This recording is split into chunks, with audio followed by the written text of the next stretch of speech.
अच्छा बेटा, जैसे मैंने आपको बताया है कि कॉमन नेम्स यूज़ किए जाते थे, लेकिन बेटा कॉमन नेम्स की वजह से बहुत ज़्यादा कन्फ्यूजन हो रही थी। तो इसलिए हमें एक ऐसे सिस्टम की ज़रूरत है जो कि एक सिस्टमैटिक सिस्टम हो और जिसको वर्ल्ड वाइड एक्सेप्ट किया जाए।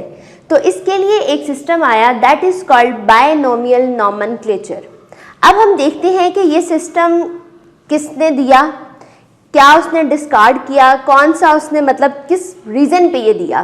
बेटा 18th सेंचुरी में कार्लस लिनियस ने एक सिस्टम दिया जिसको कहा गया बायनोमियल नॉमेनक्लेचर।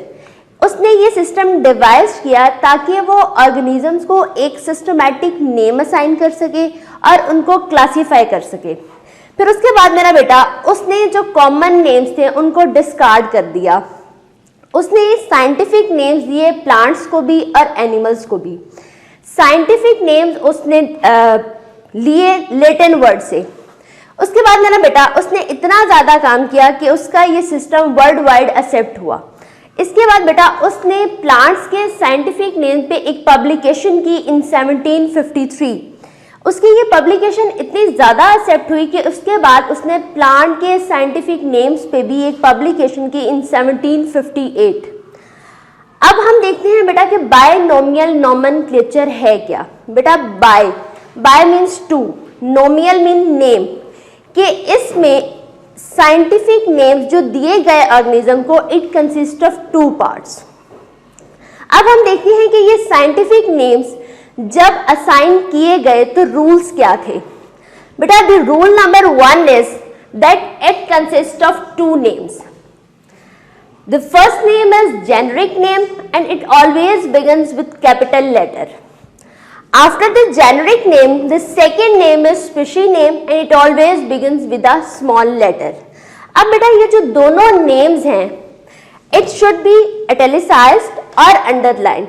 अब बेटा जब आप पेपर पे लिख रहे हैं तब तो आप italics में नहीं लिख सकते, तो it should be underlined. हम एग्जाम्पल देखते हैं। बेटा रोज, the scientific name of rose is Rosa indica. अब यहाँ देखें, the first letter is capital while the second name first letter is small and these both names are underlined. आगे हम बेटा साइंटिफिक नेम्स और देखते हैं। अगर हम बात करें potato, its scientific name is Solanum tuberosum and brinjal Solanum melangena. Humans Homo sapiens, onion Allium cepa, Amalthus Acacia fistula. अब बेटा जो पोटैटो और ब्रिंजल है इनके जेनेरिक नेम सेम है, तो ये चीज इंडिकेट कर रही है कि these two are closely related to each other. जैसे कि मैंने आपको प्रीवियस लेक्चर में बताया था कि एवोल्यूशनरी हिस्ट्री में कुछ स्पीशीज ऐसी हैं जो एक कॉमन पॉइंट पे एक दूसरे से क्लोजली रिलेटेड हैं। उसके बाद बेटा अगर हम बात करें मॉडिफिकेशंस की, तो बेटा इनिशियली जो नेम्स दिए जाते थे वो था on the base of morphology. आपने फर्स्ट चैप्टर में पढ़ा है कि मॉर्फोलॉजी क्या है, एक्सटर्नल एंड इंटरनल। मॉर्फोलॉजी कहते हैं फिजिकल अपीयरेंस। उसके बाद मेरा बेटा जो इसमें मॉडिफिकेशंस आई वो on the base of a cytology.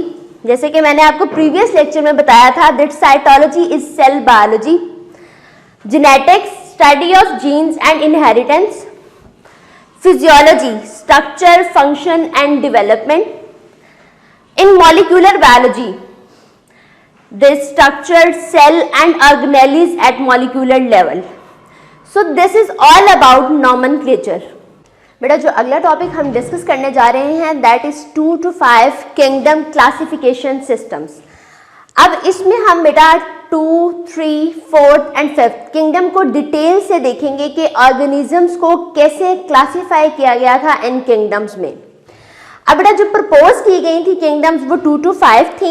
पहले हम देखते हैं कि 2 किंगडम सिस्टम ऑफ क्लासिफिकेशन में कैसे क्लासिफाई किया गया था ऑर्गेनिजम्स को।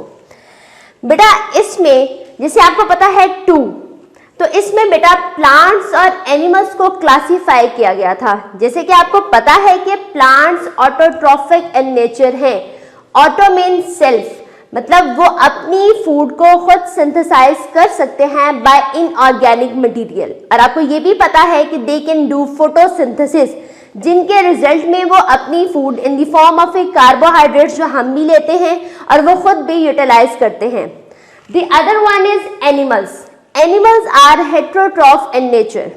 हेट्रोट्रॉफ मतलब बेटा वो अपनी फूड खुद सिंथेसाइज नहीं कर सकते, बल्कि वो अपनी फूड के लिए डिपेंडेंट होते हैं प्लांट्स के ऊपर। जैसे कि मैंने आपको पहले बताया है कि प्लांट फोटोसिंथेसिस में कार्बोहाइड्रेट्स को प्रिपेयर करते हैं, जिसको हम as a source of energy, as a source of food use करते हैं। लेकिन बेटा इस क्लास में बैक्टीरिया को भी इंक्लूड किया गया। आगे हम देखते हैं कि टू किंगडम में कौन से ऑब्जेक्शंस थे। बेटा इसमें कुछ लोगों ने इस क्लासिफिकेशन सिस्टम को कहा कि ये ठीक है, कुछ ने इसको अनवर्केबल कंसीडर किया, क्योंकि इसमें बेटा यूनिसेलुलर ऑर्गेनिजम्स लाइक यूग्लिना, बेटा इसमें यूग्लिना को भी इंक्लूड किया गया, जिसमें दोनों कैरेक्टर्स थे, प्लांट्स के भी और एनिमल्स के भी। अब हम देखते हैं कि प्लांट का कौन सा कैरेक्टर था और एनिमल का कौन सा था। बेटा प्लांट्स की तरह यूग्लिना के अंदर क्लोरोफिल होता है, और जैसे कि एनिमल्स लैक सेल वॉल, इसी तरह यूग्लिना में भी सेल वॉल नहीं होती। सो दैट्स व्हाई यूग्लिना को भी इस क्लास के अंदर कंसीडर किया जाता था। उसके बाद बेटा एक ऑब्जेक्शन था कि इस किंगडम के अंदर प्रोकैरियोट और यूकैरियोट के डिफरेंस को भी इग्नोर किया गया। द थर्ड वन इज कि बेटा इसमें फंजाई को भी इंक्लूड किया गया, कि फंजाई भी प्लांट के अंडर आती है। फिर हम बात करते हैं बेटा three kingdom system of classification. अब three kingdom system of classification में सबसे पहले हम देखते हैं कि अर्नेस्ट हैकेल ने क्या काम किया। बेटा इसने 1866 में किंगडम प्रोटिस्टा को प्रपोज किया। अब बेटा किंगडम प्रोटिस्टा को इसने प्रपोज इसलिए किया ताकि इसमें बैक्टीरिया और यूग्लिना दोनों को क्लासिफाई किया जा सके, क्योंकि आपने पीछे टू किंगडम के ऑब्जेक्शन में देखा है कि वहां पे यूग्लिना पे भी ऑब्जेक्शन है और बैक्टीरिया पे भी, तो इसलिए उसने किंगडम प्रोटिस्टा प्रपोज किया ताकि हम यूग्लिना और बैक्टीरिया को किंगडम प्रोटिस्टा में क्लासिफाई करें। फिर बेटा कुछ साइंटिस्ट को इशू था कि फंजाई की पोजीशन भी इम्प्रॉपर है। अगर हम उसे कहते हैं कि वो प्लांट की तरह है, तो बेटा वो ऑटोट्रॉफ इन नेचर नहीं है। अब देखिए एक तरफ हम कह रहे हैं कि इट रिजेंबल्स प्लांट, बट दूसरी साइड पे it is not autotrophic in nature, तो फंजाई की पोजीशन भी इम्प्रॉपर थी। देखते हैं बेटा fungi are the special forms of heterotrophs that obtain energy and structural material by decomposing and absorption. अब डिकम्पोजिंग कैसे? बेटा वो जो ऑर्गेनिक मैटर होता है डिकेड, उनको ब्रेक डाउन करती है और फिर उसको इंजेस्ट करती है। तो it's both method are decomposing and absorbing. फिर उसके बाद बेटा वर्क आता है ई शेटन का। ई शेटन ने एक differentiating terms the, one is prokaryote and the other one is eukaryote. आप बहुत डिटेल में पढ़ चुके हैं प्रोकैरियोट्स के बारे में और यूकैरियोट्स के बारे में। जैसे कि pro means before and you means true. हमने ऑलरेडी डिस्कस किया है कि prokaryotes do not have well defined nucleus and lack membrane bounded organelles।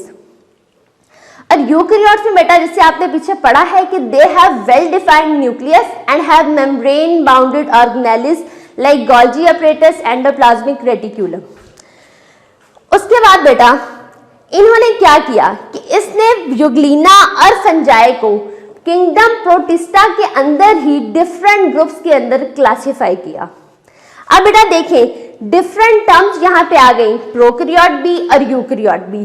तो इस सेलुलर ऑर्गेनाइजेशन की बेस पे जो अगला किंगडम सिस्टम आया क्लासिफिकेशन का, that is fourth kingdom system of classification.